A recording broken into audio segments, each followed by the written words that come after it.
sesi pengajian kita dalam Fiqhul Manhaji, buku fiqh yang tersusun dalam mazhab Imam Asy-Syafi'i. Jadi diharapkan semua para santri sekalian dapat belajar sesuatu daripada pembelajaran kita hari ini. Perbetulkan niat untuk belajar semata-mata kerana Allah. Ya, bila kita belajar, Allah akan bagi pahala, Allah akan bagi keberkatan. Tidak ikhlas, maksudnya ilmu itu sia-sia lah.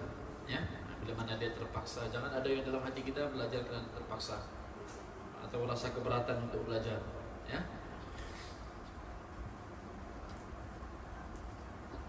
Okey, kita akan sambung pengajian kita. Tajuk yang kita belajar minggu lepas, kita ada berbagi sedikit tentang syarat sah solat.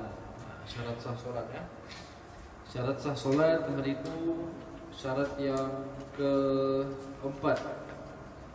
Syarat yang keempat iaitu menghadap kiblat. Ya, menghadap kiblat. Ada beberapa syarat sah solat yang kita bahaskan pada minggu lepas. Itu pertama, hendaklah dia bersuci daripada hadas besar dan hadas kecil. Yang kedua, hendaklah kita ketahui masuknya waktu solat. Yang ketiga, hendaklah menutup aurat. Dan keempat, hendaklah menghadap kiblat. Keempat-empat perkara ini bila mana ada syarat, bila mana ada, barulah sah solat tadi. Barulah sah solat tadi dan menghadap kiblat. Apa yang dimaksudkan dengan menghadap kiblat?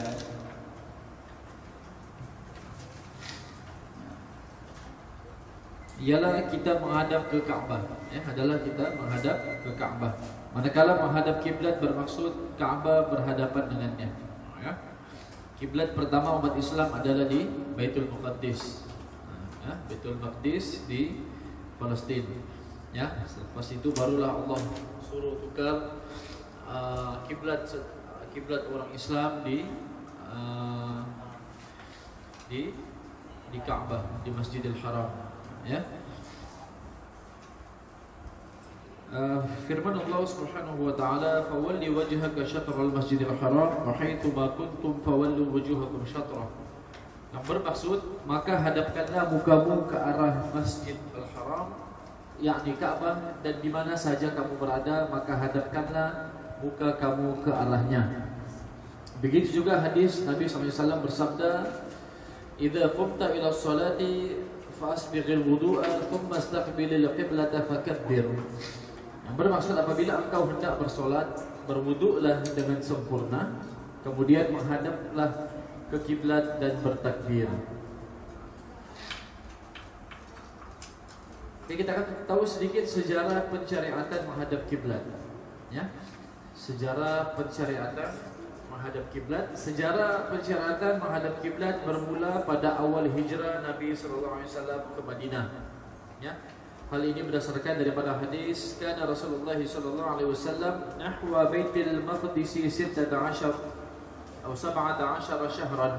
Wa kana Rasulullah sallallahu alaihi wasallam yuhibbu an yuwajjaha nahwa al-Ka'bati fa anzala Allah ta'ala qad nara taqalluba wajhika fis sama' fawajjiha nahwa al-Ka'bah.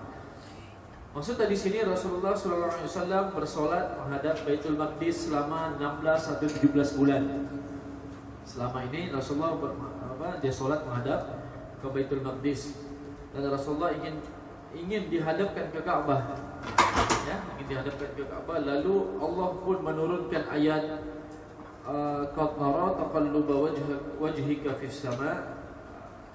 Bermaksud, Allah beritahu di situ, kerap kali kami melihat engkau wahai Muhammad berulang-ulang menadah ke langit. Lalu baginda pun menghadap Ka'bah. Disebabkan Nabi berulang-ulang menghadap langit, ingin menghadap Ka'bah, maka turunlah ayat ditukar kiblat tadi daripada Baitul Maqdis ke Masjidil Haram di Ka'bah. Itu pensyariatannya. Ya. Jadi cara penentuan arah kiblat. Cara kita nak tentukan arah kiblat, ya. Orang yang bersolat sama ada berhampiran dengan Ka'bah yang dia dapat dilihat depan-depan. Apabila dikehendaki atau jauh daripadanya yang tidak mungkin dilihat. Orang yang berhampiran dengan Ka'bah, pertama orang yang hampir dengan Ka'bah wajib menghadap Ka'bah. Bila mana kita di Masjidil Haram, Ka'bah yang segi empat itu, bila mana kita lihat mereka berputar semua tu. Jadi di mana orang berdiri, disitulah di mana orang berdiri, maka akan menghadap satu dengan yang lain. Maka saf dia itu berbulat. Sebab itu Ka'bah kita. Orang yang di sebelah kanan menghadap ke sana lah.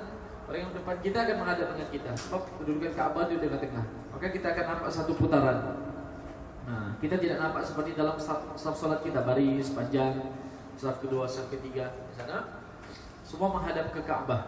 Nah, ya, yang sebelah sana menghadap ke sini lah. Yang kita sebelah sini menghadap ke Ka'bah tadi. Maka dia berputar. Itu pusat kiblat umat Islam. Ya.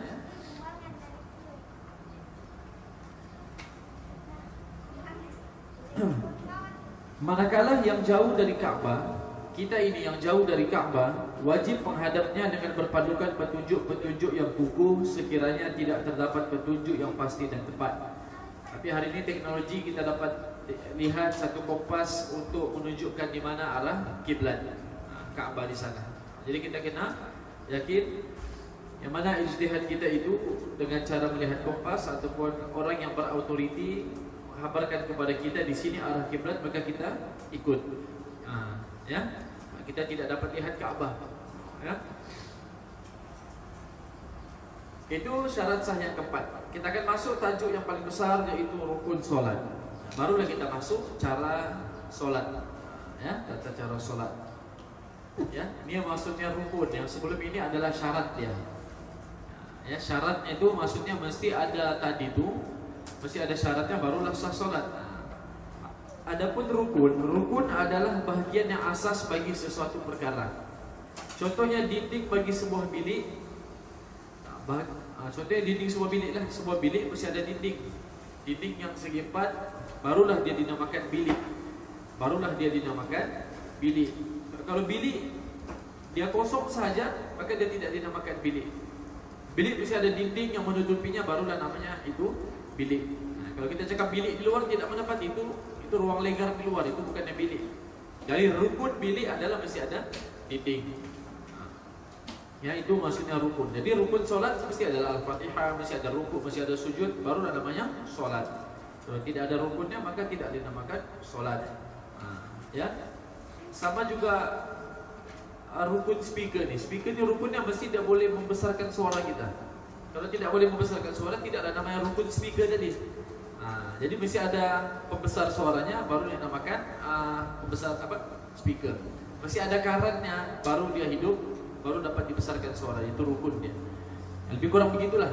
Solat tidak ada rukunnya maka tidak sah solat tadi. Solat tidak akan sempurna dan tidak sah kecuali dengan menyempurnakan semua bahagiannya mengikut cara dan susun atur yang datang daripada Rasulullah sallallahu alaihi wasallam sebagaimana yang diterima daripada Jibril alaihissalam. Semua rukun solat dirumuskan semua rukun solat ini dalam mazhab Imam Syafi'i kepada 13 perkara, 13 rukun solat yang kita akan huraikan satu persatu. Ya. Di dalam satu hadis Nabi SAW bersabda, "Sallu kama ra'aitumuni usolli." Solatlah kamu sebagaimana kamu lihat aku solat. Jadi dalam kehidupan kita beragama Islam, dalam syariat kita berpandukan syariat Islam, kita mesti ikut 100% apa yang Nabi tunjukkan. Allah turunkan Nabi supaya kita follow dia, supaya kita ikut dia. Semua aspek, solatnya bagaimana, rukuk macam mana, kalau dia berdiri dalam solat bagaimana, apa yang Nabi baca, Nabi rukuk macam mana, sujud macam mana, kita kena tahu. Sebab itu adalah cara yang paling sempurna yang telah ditunjukkan oleh Rasulullah. Jadi paduan utama kita adalah cara solat Nabi ataupun sifat solat Nabi. Jadi kita belajar hari ini supaya kita tahu mana-mana kesilapan kita dalam solat, kita akan perbetulkan seperti mana cara solat Nabi. Ya. Dia berpandukan hadis, "Sallu kama ra'aitumuni usolli." Salatlah kamu sebagaimana kamu lihat aku solat. Ya, jadi sesiapa yang ikut semua cara hidup Nabi dari segi ibadat dia, dari segi percakapan, dari segi pergaulan, masuk tandas, keluar tandas, cara tidur, keluar rumah, masuk rumah, pergi ke masjid, semua dalam kepala kita mesti ikut apa yang Nabi buat. Sebab dia saja yang boleh bantu kita di akhirat nanti. Siapa yang sayang Rasulullah, dia akan ikut macam mana cara hidup Rasulullah. Ya. Man ahya sunnati faqad ahabbani wa man ahabbani kana ma'i fil jannah. Sungguh siapa yang sayang aku, siapa yang menghidupkan sunnahku, dia sayang kepadaku.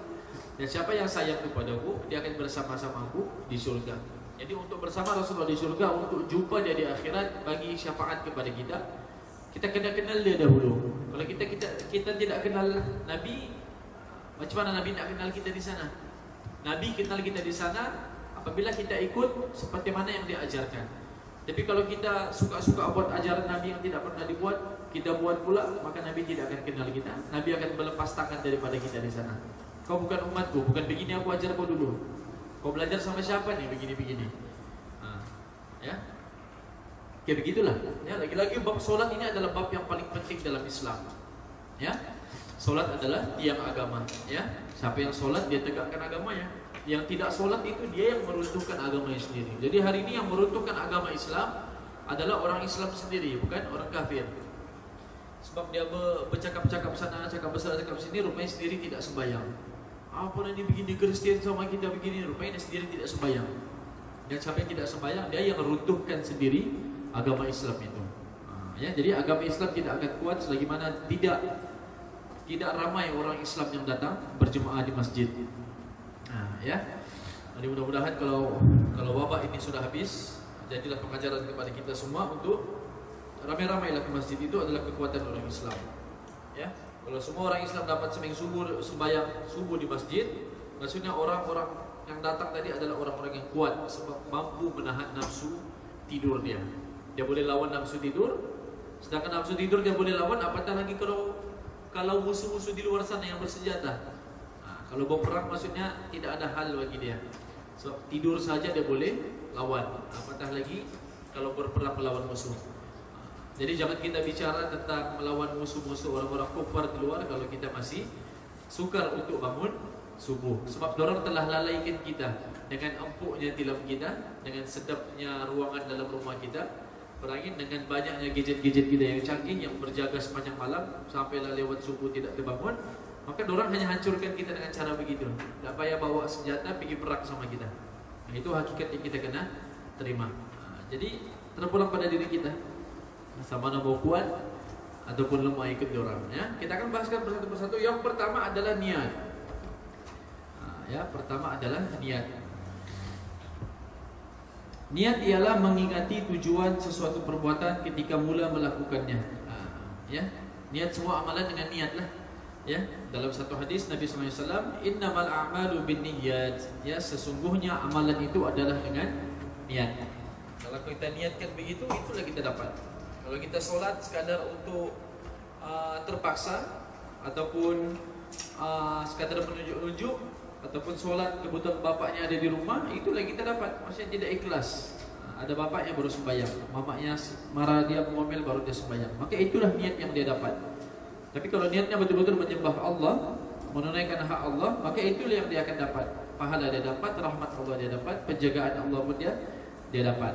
Jadi bergantung kepada amalan kita. Ya.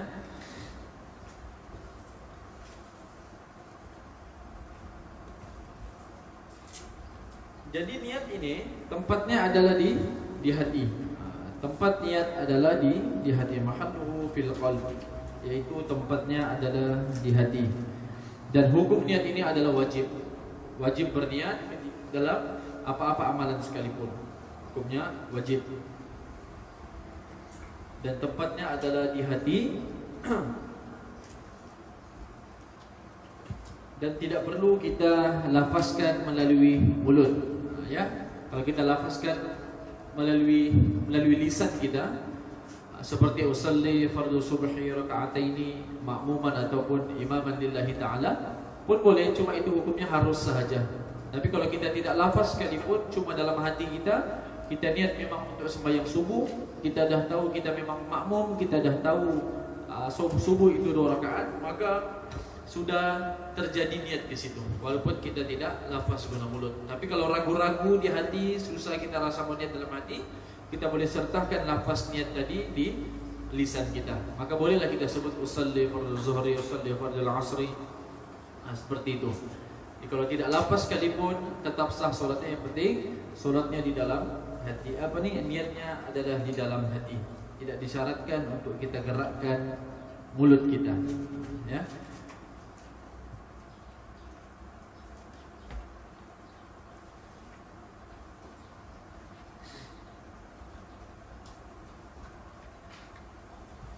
Rukun yang kedua adalah jadi perbahasannya tadi, kalau misalnya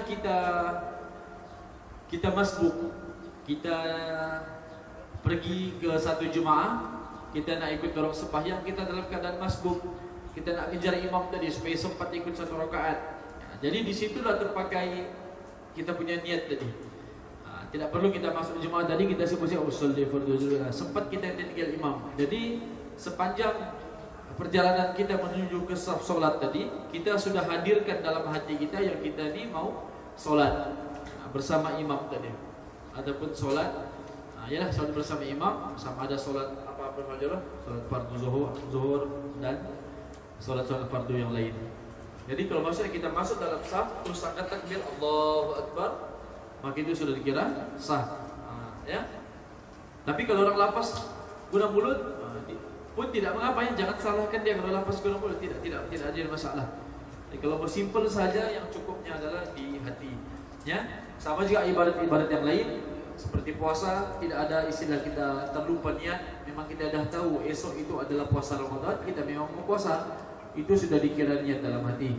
Jadi tidak ada bilang tadi sahur aku lupa niat. Jadi kalau sahur itu untuk apa tadi itu? Dia sahur sekali sudah azan subuh, dia aku sahur tadi terlupa aku niat besok untuk puasa.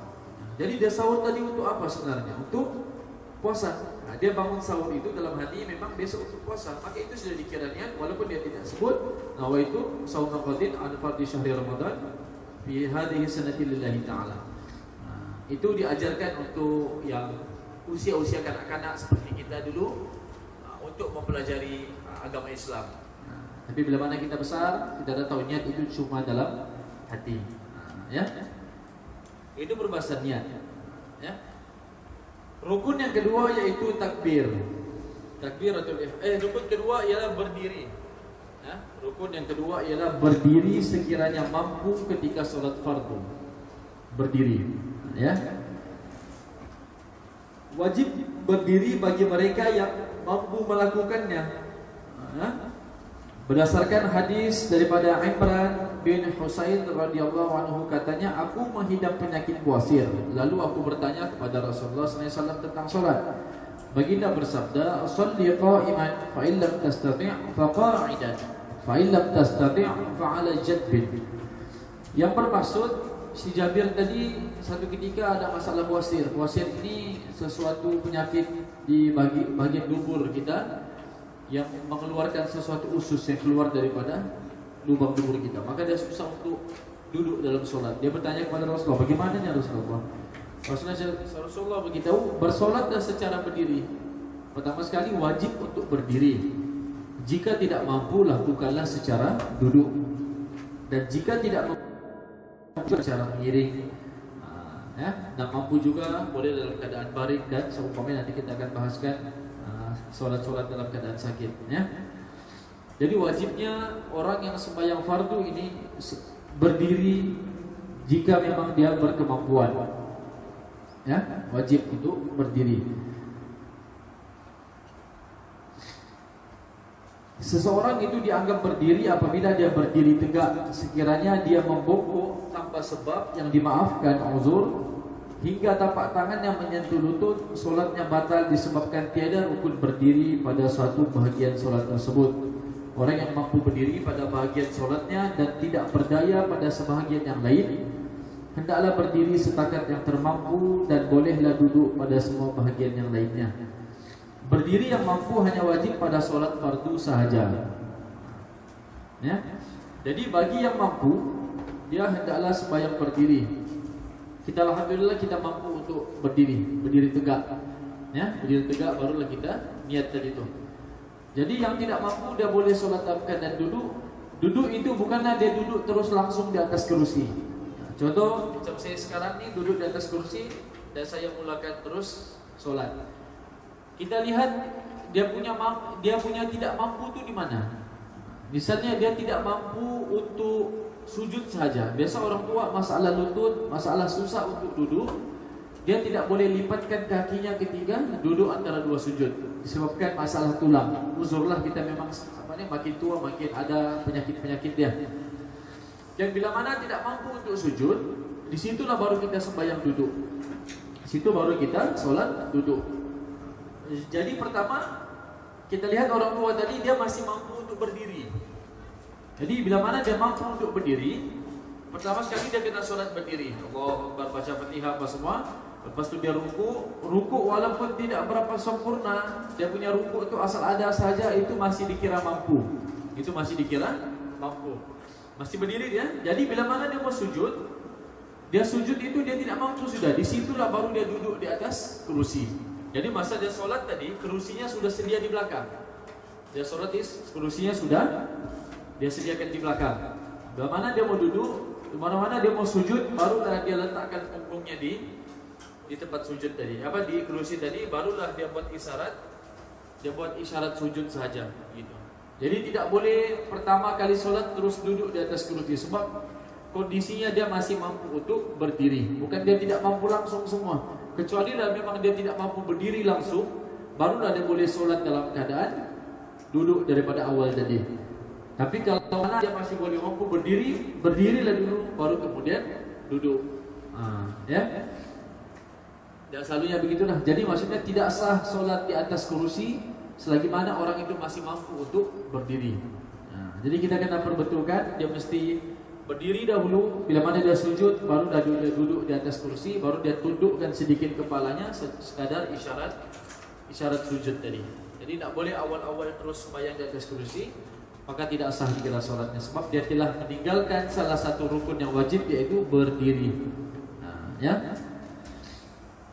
Jadi rukun berdiri ini hanya di dalam sholat fardu saja, ya.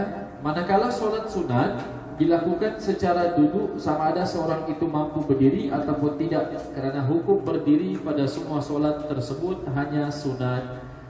Berdasarkan hadis Nabi SAW, man shalla qa'iman fahuwa afdala, wa man shalla qa'idan falahu nisfu ajril qa'im, wa man shalla na'iman falahu nisfu ajril qa'id. Nabi beritahu, sesiapa yang bersolat secara berdiri, itulah yang paling afdal, yang paling bagus. Dan sesiapa yang bersolat secara duduk, dia mendapat separuh pahala solat orang berdiri. Dan sesiapa yang bersolat secara mengiring atau baring di atas lambung kanan, dia mendapat separuh pahala solat orang yang duduk. Ya, kalau dia mampu, orang yang sembahyang sunat, kita boleh disunatkan dalam keadaan duduk. Kita boleh sembahyang sunat dalam keadaan duduk. Tidak seperti solat fardu. Tapi kalau orang yang sembahyangnya kalau solat sunat tadi ini, kalau dia sengaja sembahyang dalam keadaan duduk, sedangkan dia mampu, pahalanya cuma separuh daripada pahala orang yang berdiri solat tadi. Yang berdiri solat tadi misalnya dapat 100 pahala, dia sembahyang duduk dapat 50 pahala saja. Tapi kalau memang dia duduk disebabkan uzur, tetap pahalanya sama seperti orang yang berdiri. Macam atuk nenek kita sakit tidak boleh sembahyang berdiri, dia duduk di atas kursi tadi, dan pahalanya sama saja seperti orang yang solat dalam keadaan berdiri tadi, sebab dia memang dalam keadaan uzur yang dibenarkan. Itu adilnya Allah, rahmat Allah itu luas. Allah bagi sama saja pahalanya kalau kita tidak mampu. Tidak mampu jadi duduk, baring. Dan tidak mampu baring, kita letaklah sampailah isyarat mata kita gunakan untuk solat. Maksudnya solat ini memang tidak boleh ditinggalkan. Patah ke, eksiden ke, apakah, dia mesti solat. Sakit kuat ke, dia mesti solat. Ya.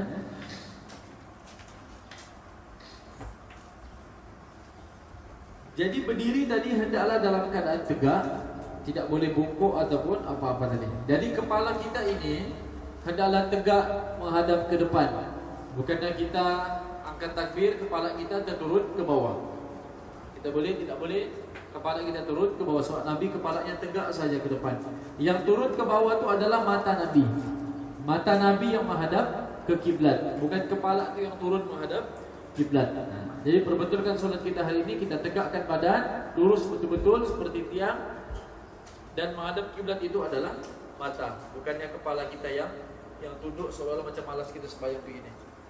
Ya, tegakkan, semangat untuk kita solat.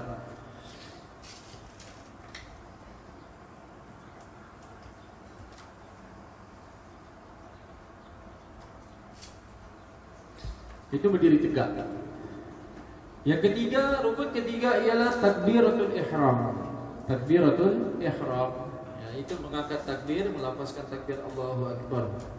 Ketiga adalah takbiratul ihram. Jadi dalil bagi takbiratul ihram ini dari satu hadis Nabi, miftahus salati tuhuru wa tahrimuha takbir wa tahliluha taslim. Maksudnya kunci solat ialah suci. Kunci satu solat itu adalah mesti bersih.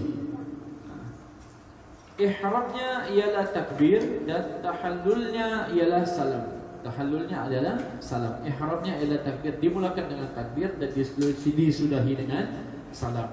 Dan kenapa dinamakan takbiratul ihram? Takbir yang mengharamkan. Takbir yang mengharamkan semua perkara halal yang sebelum ini.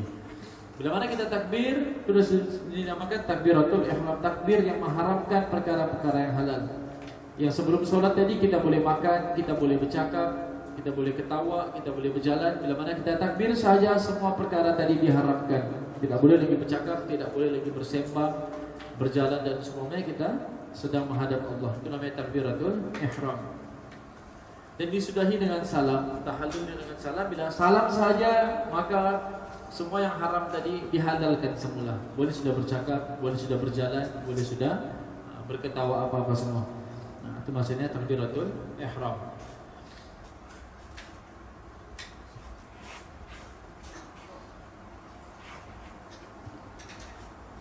Cara takbirnya adalah takbir mestilah dengan lafaz Allahu Akbar, dan tidak mengapa ditambah dengan sifat-sifat Allah yang lain seperti Allahul Akbar ataupun Allahul Jalilul Akbar. Boleh ditambah. Tapi seafdalnya cuma Allahu Akbar sahajalah. Afdalnya cuma Allahu Akbar. Nabi sebut begitu. Ya. Semua ini berdasarkan perbuatan Nabi SAW. Nabi sebut Allahu Akbar. Dan lafaz Allahu Akbar itu kita kena lafaz dengan betul-betul. Dengan betul-betul. Allah. Bukannya Allahu Akbar. Bukannya alif waw. Dia ada alif lam lam ha. Alif bertemu lam maka bunyinya Allahu Akbar. Bukannya Allahu Akbar. Kalau Allah itu adalah alif jumpa waw. Allah. Dalam sinetron lah, ya Allah. Ya Allah, misalnya aku agak kuat, misalnya ya, itu ya Allah, dia guna waw. Jadi lafaz Allah ini adalah lafaz yang tinggi, lafzul jalalah. Jadi kena disebut dengan betul. Yang sebut Allahu Akbar, alif lam lam ha. Allah, ya Allah. Satu gigi kena lam, Allah. Bukan Allah. Itu salah. Ya, Allahu Akbar. Ya. Boleh ya Allah. Okey. Syarat takbiratul ihram, apa syarat dia supaya sempurna lafaz takbir kita ini? Yang pertama ialah melafazkan takbiratul ihram setelah berdiri. Oleh itu takbir tidak sah semasa bangun untuk bersolat. Ya, kita berdiri dahulu, berdiri tegak barulah kita takbir. Jangan dalam keadaan yang tidak bersedia, mesti berdiri tegak betul-betul barulah kita takbir takbiratul ihram, Allahu Akbar. Kedua, hendaklah takbir dalam keadaan menghadap kiblat. Kita menghadap kiblat. Terusnya bertakbir dalam bahasa Arab, Allahu Akbar. Yang tidak mampu bertakbir dalam bahasa Arab dan dia tidak memang tak boleh pun sebut Allahu Akbar dalam bahasa Arab. Contoh orang yang baru masuk Islam, memang bangsanya atau bahasanya sukar untuk menyebut perkataan bahasa Arab. Pada waktu itu bolehlah diterjemahkan maksudnya dalam apa-apa bahasa yang dikehendakinya. Dia bolehlah sebut situ Allah Maha Besar. Jika memang dia tidak boleh langsung sebut Allahu Akbar. Tapi setakat ini kita tidak pernah jumpa lagi manusia yang tidak boleh sebut Allahu Akbar lah. Misalnya orang baru masuk Islam sekalipun kita ajar, dia akan boleh sebut Allahu Akbar. Ya, tapi kalau tidak dapat langsung, dia boleh dia boleh lafazkan dari Allah Maha Besar. Contohlah dia baru masuk Islam jam 11.30, Zuhur masuk jam 12, setengah jam saja sempat dia belajar. Dia cuma tahu Allah Maha Besar. Dia sembahyanglah dengan Allah Maha Besar, tapi lepas tu dia mesti wajib belajar untuk melafazkan Allahu Akbar tadi. Ya. Dan semasa takbiratul ihram juga hendaklah kita ini dengar semua huruf yang kita sebutkan tadi, yang diucapkan sendiri di telinga kita. Telinga kita mesti dengar apa yang kita ucapkan. Allahu Akbar. Jadi tidak perlu terlalu kuat juga bagi seorang makmum. Allahu Akbar. Tidak perlu terlalu kuat seperti melawan imam. Dia macam imamnya di belakang. Imamnya Allahu Akbar. Imam sudah kuat di depan, dia mau kuat juga. Bukanlah solatnya tidak sah, tapi tidak menepati syarat-syarat yang sempurna. Boleh mencacatkan sifat solat tadi itu, sifat takbiratul ihram itu. Jadi cuma cakap di bibir yang boleh didengar oleh telinga kita sendiri. Ya? Bisa kan? Masih kecil. Sekadar boleh didengar di telinga. Jangan menzalimi orang jiran kiri kanan kita sehingga mereka tidak selesa bacaan mereka, sebabkan bacaan di mulut kita terlalu kuat. Sama aja baca Al-Fatihah. Bismillahirrahmanirrahim. Alhamdulillahirabbil alamin. Ar-Rahmanir-Rahim. Terlalu kuat. Jadi cukup sekadar di telinga. Ya. Dan sama juga lah kalau imam tadi sembahyang zuhur misalnya, sembahyang yang tidak dikuatkan bacaan. Cukuplah imam tadi itu atau kita baca sekadar mana yang kita boleh dengar di telinga kita. Jangan sampai imam itu terlalu kuat juga, sampai didengar mikrofon, sampai seolah-olah kita boleh amin di situ apa yang dia dibacanya tadi itu. Alhamdulillahirabbil alamin. Ar-Rahmanir-Rahim. Biasa ada gitu, walaupun zuhur tapi kedengaran seperti mana salat maghrib jadinya. Jadi kena diperlahankan lagi suara ya, masih jauh sedikit mikrofon. Kurangkan sedikit volume dia itu, cukup sekadar telinga mendengar. Jangan sampai mengganggu imam makmum di belakang. Seolah kita boleh imam ya, macam baca kuat pada ini. Jadi kita kena imam, kita kena pastikan, kita kena peka keadaan kita. Ya. Dan makmum juga begitu ya, baca Fatihah jangan mengganggu orang di sebelah kita. Baca secara perlahan saja, ya.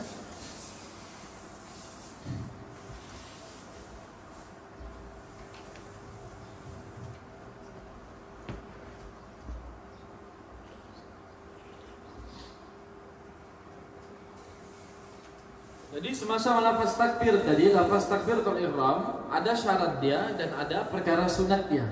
Dalam sesuatu rukun, masa takbiratul ihram tadi ada syarat dia. Syarat ini supaya sempurna kita punya takbiratul ihram. Dan ada perkara yang disunatkan juga ketika melafazkan takbiratul ihram. Ya.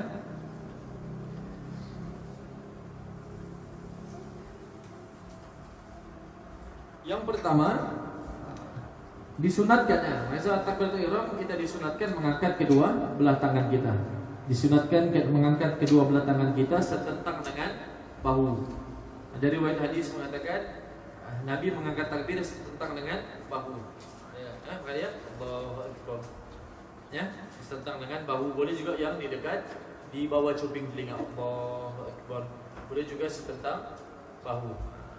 Jadi yang tidak boleh itu kalau belum Allahu Akbar sampai ke telinga, sampai ke belakang.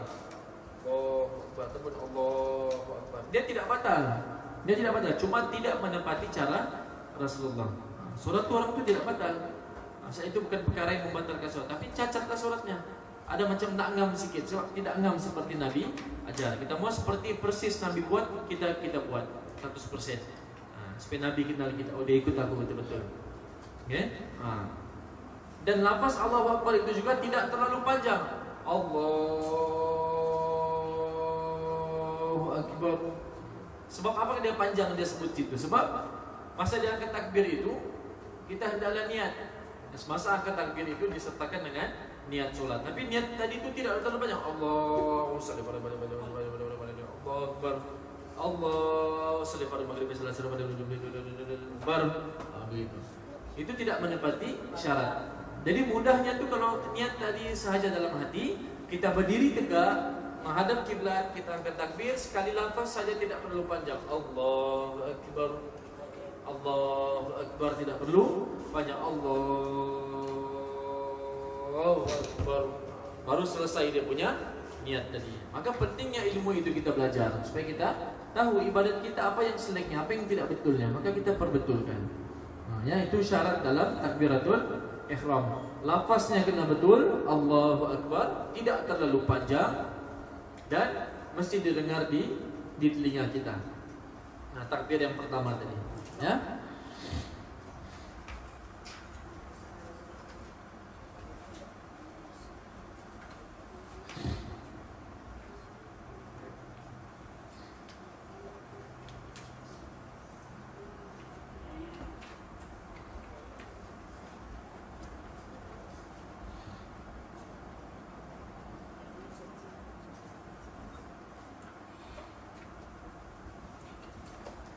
Dan apabila imam juga, dia tidaklah melafazkan takbir tadi sebelum mulakan solat, selagi mana saf-saf makmum tadi tidak lurus lagi. Dia mesti periksa dahulu saf makmum, oke sudah apa semua. Cukuplah yang di depannya saf pertama, saf kedua dia lihat oke sudah, tidak usah bertabur, oke sudah, barulah mulakan sembahyang. Orang masih berbaris semua, sudah Allah Akbar, Allah Akbar, sudah ya Allah. Habis saja qomat, pada qamatis salat. Allahu Akbar, Allahu Akbar, la ilaha illallah. Terus imam ke depan, Allahu Akbar. Belum selesai lima berbaris sampai semua. Terus dia, orang itu tidak tepat. Jadi kena pastikan dahulu barisan sudah betul, barulah si imam mulakan takbiratul ihram tadi. Ya.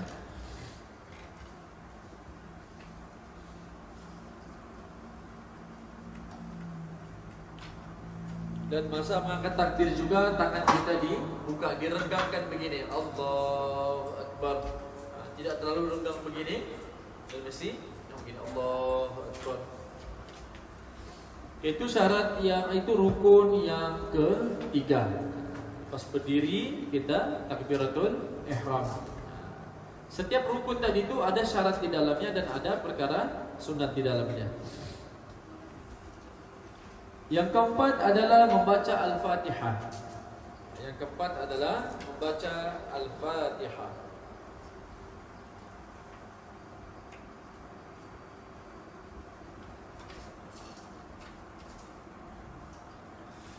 Sebelum terlupa tadi, lepas saja ke takbir, sunat seterusnya adalah kita meletakkan kedua belah tangan kita di atas dada. Di atas dada kita, Allahu Akbar. Sunatnya kita meletakkan kedua tangan kita, tangan di atas, tangan kanan di atas tangan kiri, diletakkan di antara dada kita ini dan pusat, di perut itulah, di perut. Jadi banyak riwayat lah, ada yang di dekat pusat. Kalau kita tengok mazhab lain, ada yang mereka takbir letakkan tangannya yang terlalu bawah dekat pusat. Biasa kita tengok orang India Pakistan dia sembahyang begitu. Tetap sah solatnya, itu mazhab mereka. Itu ada sandaran dalil-dalil, semua ada sandaran dalil, bukannya suka-suka orang gunakan begitu. Jadi itulah di tengah yang dalam mazhab kita letakkan di tengah, tidak terlalu turun dan tidak terlalu atas. Sampai dekat dagu ya, Allahu Akbar. Begitu. Ataupun tengok begitu. Nah, jangan begitu dia mesti tangan kanan atas, tangan kiri seperti jenazah tadi. Tapi kalau dia malas ya letak tangan kanannya, letak tangan begitu, dia malas ya dalam hidupnya begitu. Tapi satu masa dia mati, orang akan letakkan juga dalam keadaan begitu, dalam keadaan baring mau sholat. Dia tidak pernah sholat, tidak pernah letak tangan kanan di atas tangan kiri. Satu masa akan dibuat juga begitu ketika dikafankan nanti. Orang tak pandai tutup aurat, buka aurat sesuka hatinya bagi perempuan. Nanti bila mana mati dia akan ditutup juga auratnya satu masa nanti, dibungkus cantik-cantik. Ya. Oke, tadi Al-Fatihah ya, keempat yaitu membaca Al-Fatihah. Membaca Fatihah merupakan rukun pada setiap rakaat solat, walau apapun jenis solat tersebut. Berdasarkan hadis Nabi SAW, la solata liman lam yaqra' bi Fatihatil Kitab. Bermaksud tidak sah solat orang yang tidak baca Al-Fatihah. Rukun Al-Fatihah mesti dibaca, semua solat kena baca. Solat jenazah ke, solat sunat apa sekalipun, wajib setiap rakaat ada baca Al-Fatihah. Ya.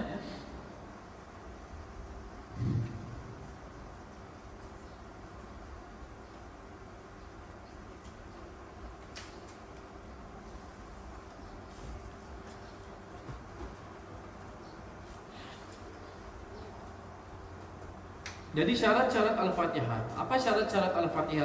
Jadi syarat ini supaya sempurna kita punya Al-Fatihah tadi. Syarat ini penting supaya Al-Fatihah kita sempurna. Yang pertama syaratnya adalah Al-Fatihah itu hendaklah bacaannya didengar sendiri oleh telinganya. Ya, baca Al-Fatihah kita hendaklah kita dapat dengar oleh telinga kita. So itulah Allah ciptakan mulut ini dekat dengan telinga. Ya, apa yang kita sebut dengar terus di telinga. Allah tidak ciptakan telinga tadi di tangan. Kalau telinga kita di tangan tadi, jauhlah untuk mendengar. Kosong telinga kita. Allah letak di kaki misalnya, 2 telinga di kaki. Apa yang kita sebut kita tidak dengar, susah mendengar. Jadi hikmah yang Allah ciptakan kita ini sempurna, cantik sudah. Telinga kita dekat dengan mulut kita. Apa yang kita cakap boleh kita dengar. Itu syaratnya Al-Fatihah mesti kedengaran. Jadi kalau dia baca di dalam hati tidak sah lah. Tidak sah di dalam hati sebab makhraj-makhrajnya tidak berbunyi. Dia mesti kedengaran, dan kedengaran itu tidaklah terlalu kuat sehingga mengganggu jemaah-jemaah yang lain. Yang kedua, membaca urutan ayatnya yang sebenar dan memberi perhatian kepada makhraj huruf serta kejelasan syaddahnya. Jadi para santri yang belajar hukum-hukum tajwid, kamu kena tahu makharijul huruf dia kena betul. Huruf hamzah, ba, ta, ha, ya, dalam pada huruf-huruf dalam Al-Qur'an ini, huruf Arab ini ada yang kita kena latih, ada yang kita tidak perlu latih. Contoh huruf-huruf yang tidak perlu kita latih yang ada dalam bahasa harian kita, contoh ba, ta, huruf lam, huruf mim, huruf nun, tidak perlu kita latih sebab ada dalam bahasa harian kita. Yang tidak ada dalam bahasa harian kita ini, itu yang kita kena latih, tempat keluar hurufnya itu. Kayak seperti huruf ha, kha, ain, ghain, tha, ya, banyaklah. Huruf sa, dha, ta, dha, semualah harful isti'la dia kena jaga, huruf istifal pun kena jaga. Sebab Al-Fatihah ini adalah rukun. Kalau kita salah baca Al-Fatihah dengan sengaja tidak mempelajari hukum tajwidnya, maka solat tadi tidak sah. Contoh bacaan yang tidak boleh makhraj. Alhamdulillahirabbil alamin, arrahmanirrahim, maliki yaumiddin. Ha dia tidak berbunyi, ain dia tidak berbunyi. Contohnya, bila mana makhraj tidak betul, kemungkinan besar akan merubah maksud Al-Fatihah itu tadi. Contoh alhamdulillahirabbil alamin, dia guna a, bukan ain. Maksud alhamdulillahirabbil alamin adalah maha suci Allah, segala puji bagi Allah Tuhan semesta alam. Segala puji bagi Allah Tuhan semesta alam. Tapi kalau dia guna alif, rabbil alamin, segala puji bagi Allah Tuhan orang-orang yang sakit. Jauh sudah larinya. Tuhan semesta alam tertukar kepada Tuhan orang-orang yang sakit. Rabbil alamin jadi rabbil alamin. Jadi kena dilatih makharijul huruf itu. Jadi sebelum jadi imam, pastikan Fatihah kita kena betul. Nah, apalagi kalau kita baca yang orang lain belakang dengar. Nah, jadi kena betul. Syaddah dia, sabdu-sabdu dia kena betul. Iyyaka na'budu wa iyyaka nasta'in. Ihdinas siratal mustaqim. Ghairil maghdubi 'alaihim waladdallin. Kedengaran sabdunya itu dijaga. Waladdallin. Hilang sabdu dia tidak disebut, maka merubah maksud Al-Qur'an tadi. Waladdallin. Jadi tak boleh waladdallin. Maka jauhlah dari dia. Maka kenanya ada ilmu untuk kita baca dalam keadaan bertajwid, bertartil. Itu syarat Al-Fatihah ya. Ada syaratnya sempurna Al-Fatihah tadi. Pertama, sebutan kena betul. Dan Al-Fatihah ini juga bacaan bismillah di dalam dia adalah salah satu ayat daripada ayat Al-Fatihah. Ya, basmalah. Basmalah yaitu bismillahirrahmanirrahim. Basmalah adalah bismillahirrahmanirrahim. Daripada ayat Al-Fatihah. Jadi kalau kita lihat mazhab-mazhab yang lain, dalil-dalil yang mereka gunakan, ada yang orang baca Al-Fatihah tidak kedengaran bismillah dia. Seperti mana kita sembahyang di Masjidil Haram, ada imam tadi terus dia baca alhamdulillahirabbil alamin, arrahmanirrahim. Tidak ada bismillahnya. Tapi bismillahnya dia baca secara perlahan. Bismillahnya dia baca secara perlahan. Alhamdulillahirabbil alamin habis dia baca secara kuat. Semua itu sah. Semua ada sandaran dia. Bukan imam itu tidak betul, kita yang tidak betul sebab tidak belajar. Jadi kita yang mungkin tidak tahu sampai menyalahkan imam-imam yang lain. Ya. Jadi adapun kita di Malaysia ini ikut mazhab Imam Syafi'i, kita jelaskan kita punya bismillah tadi seperti biasa. Ya, jangan kita baca Al-Fatihah tadi, bismillahnya kita senyapkan. Contoh kan di mikrofon tak dengar.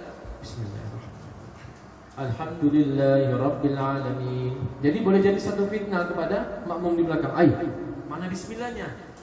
Mungkin dia mau tunjuk orang kampung yang dia lagi hebat, orang kampung tidak tahu. Tak boleh begitu juga. Jadi menimbulkan fitnah orang di belakang. Orang kampung tahu Al-Fatihah itu kena dijelaskan semuanya, kita ikut begitu. Kalau mau sembahyang itu sembahyang sunat sendiri-sendiri, barulah. Tapi kalau sembahyang di kampung, mana orang kampung sudah biasa dengan kedengaran bismillahnya, kita follow begitu, kita ikut begitu. Jangan mereka bingung, kenapa imam tidak baca bismillah? Jadi kepikiran orang, hilang khusyuk orang, memikirkan kita.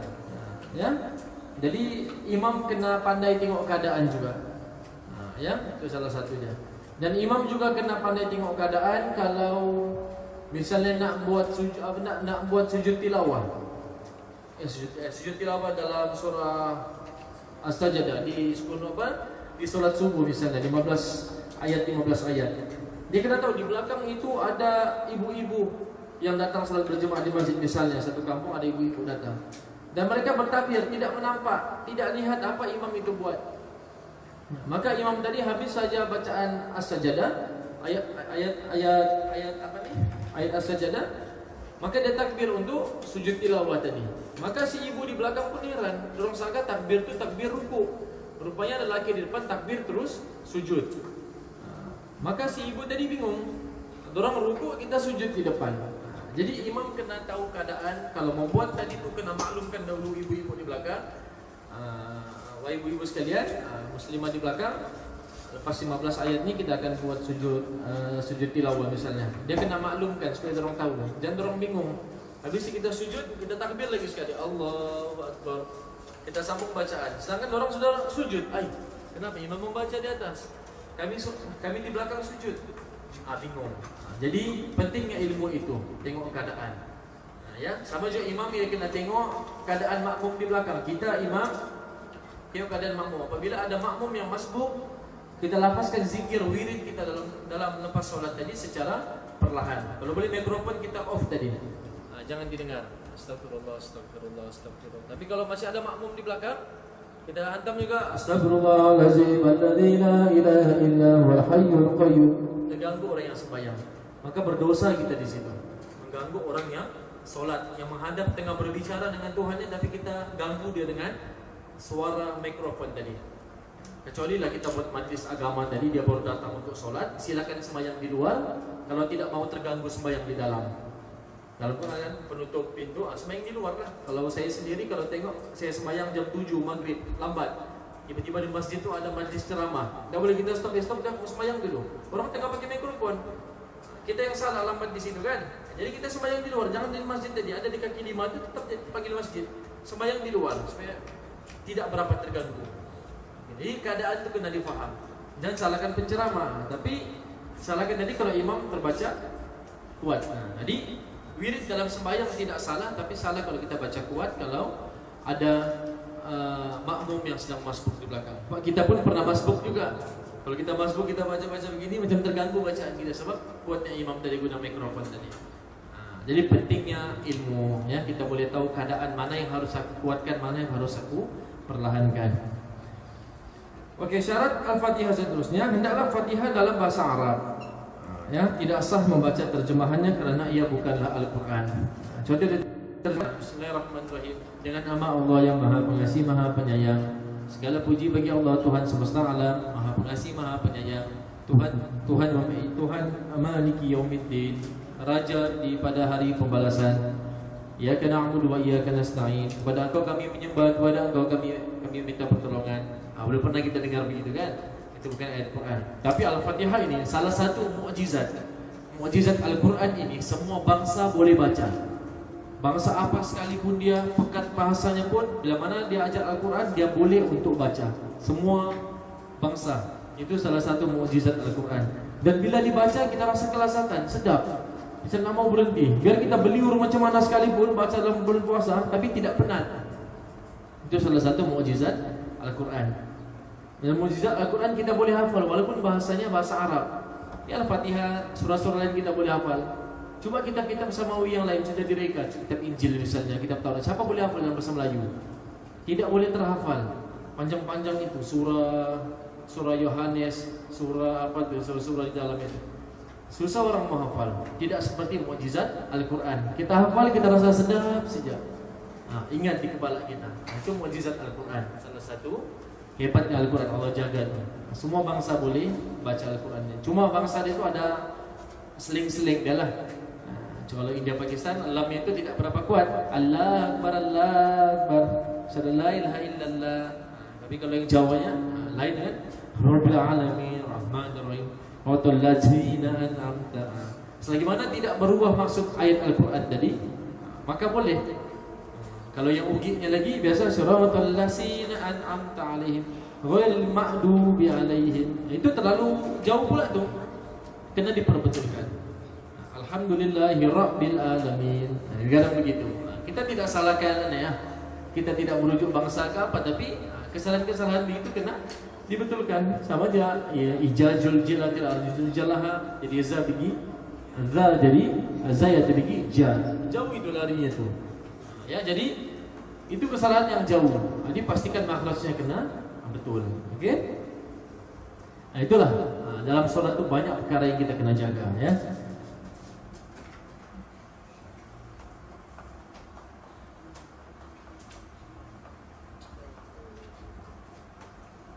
Walau bagaimanapun orang yang baru masuk Islam misalnya sukar untuk membaca Al-Fatihah, tidak dapat menghafalnya lagi. Macam orang baru masuk Islam kan, kita ajar dia sekaligus, macam susah. Hari ini kita ajar solatnya, sudah kita mengucap 2 kalimat syahadah. Hari ini kita belajar solat. Solat kayak subuh misalnya 2 rakaat, bacaannya begini. Dia akan ambil masa untuk menghafal. Seperti mana kita di sekolah kan, menghafal ambil masa, ditanya oleh cikgu. Begitu juga dengan orang. Tapi untuk dah sembahyang zuhur misalnya, tidak mampu lagi membaca Al-Fatihah sebab tidak mudah untuk dihafal, ambil masa. Maka dia baru Qur'an 1, dia alif, ba, ta, sa. Macam mana dia mau ijaz Al-Quran?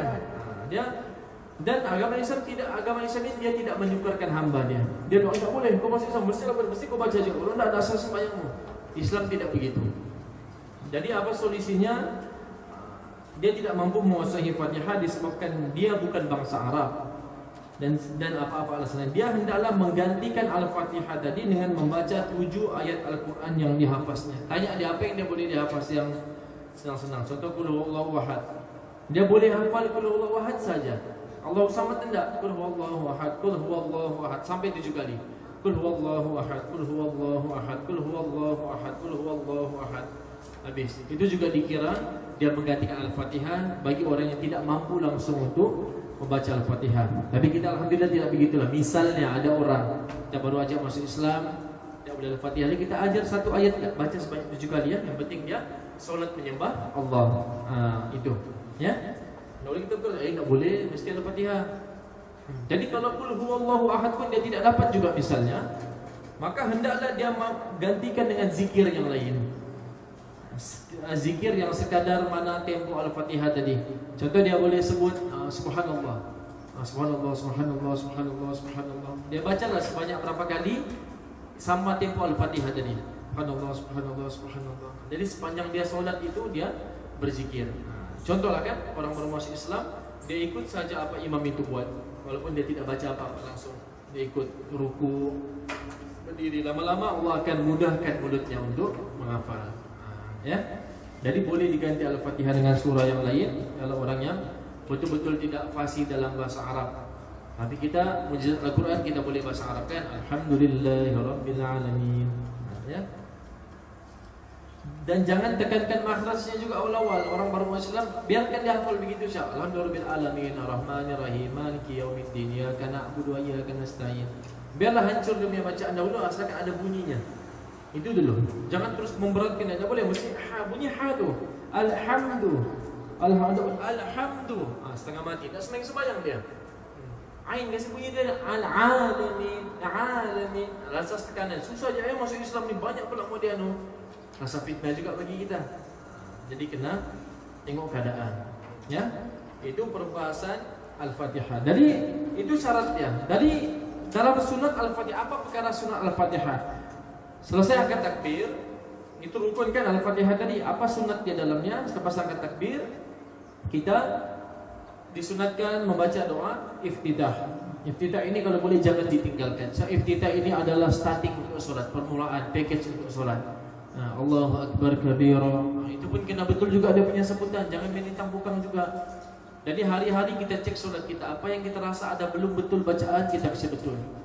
Allahu Akbar kabira walhamdulillahi katsira subhanallahi bukratan wa asila wajjahtu wajhiya lilladzi fatara as-samawati wal ardh hanifan musliman wa ma ana minal musyrikin. Inna salati dan inna salati wa nusuki wa mahyaya, bukannya wa ma yahya, wa ma yahya wa mamati. Tapi dulu budak-budak kita menghafal begitu kan, tidak menghafal lah. Bila kita besar kita ubah wa mahyaya wa mamati lillahi rabbil alamin la syarika lahu wa bidzalika umirtu wa ana minal muslimin.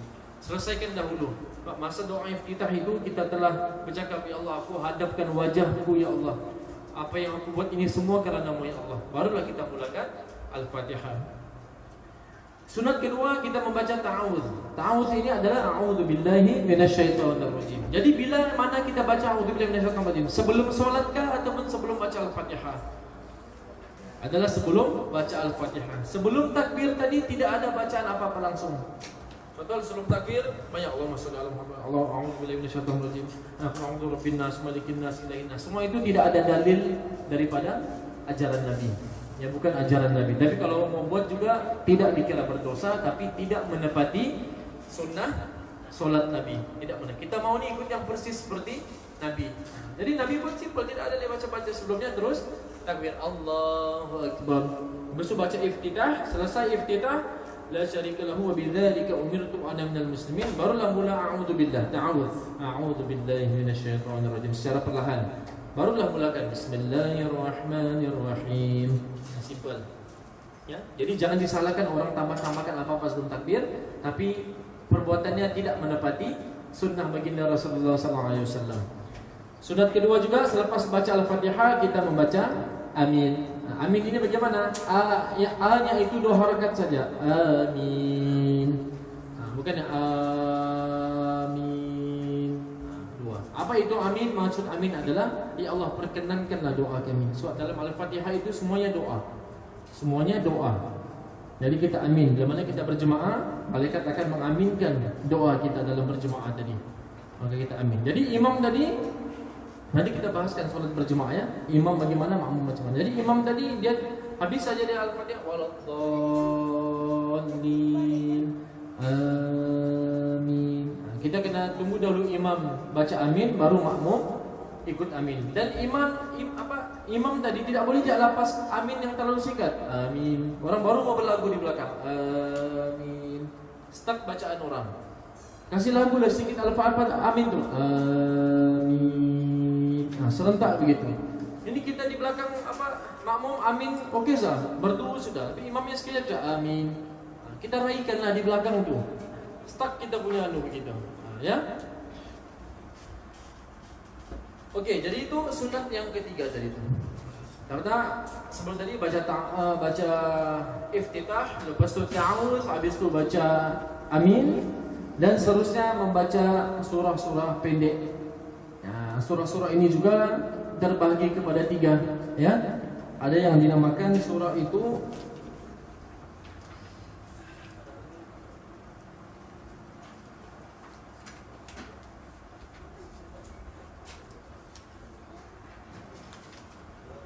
ada surah namanya Tiwalul Mufassal, Kisarul Mufassal, dan Awasitul Mufassal. Nanti kita akan bincangkan apa surah-surah pembahagian Nabi ketika solat maghrib misalnya. Apa yang sesuai Isya, apa yang sesuai subuh, apa yang sesuai. Nah, jadi hari ini sempat kita belajar 3 rukun solat. 3 itu kita perbetulkan. Berdiri tegak kita betul-betul, niat kita, Al-Fatihah kita kena betul, dan apa-apa sahaja sunat di dalam perkara solat itu kita amalkan semua. Tidak rugi. Jangan kita skip dah kita kasih manusia. Kita janganlah berlokek-lokek depan Allah. Ya, kita sempurnakan semua tadi itu. Jangan yang tergesa-gesa juga. Nah, ya. Oke, demikian saja untuk hari ini. InsyaAllah kita akan sambung rukun-rukun salat di minggu hadapan insyaAllah. Subhanakallahumma wa bihamdika asyhadu an la ilaha illa anta astaghfiruka wa atubu ilaik. Wa sallallahu ala nabiyyina Muhammad wa ala alihi wa sahbihi wasallam. Alhamdulillahirabbil alamin. Assalamualaikum warahmatullahi wabarakatuh.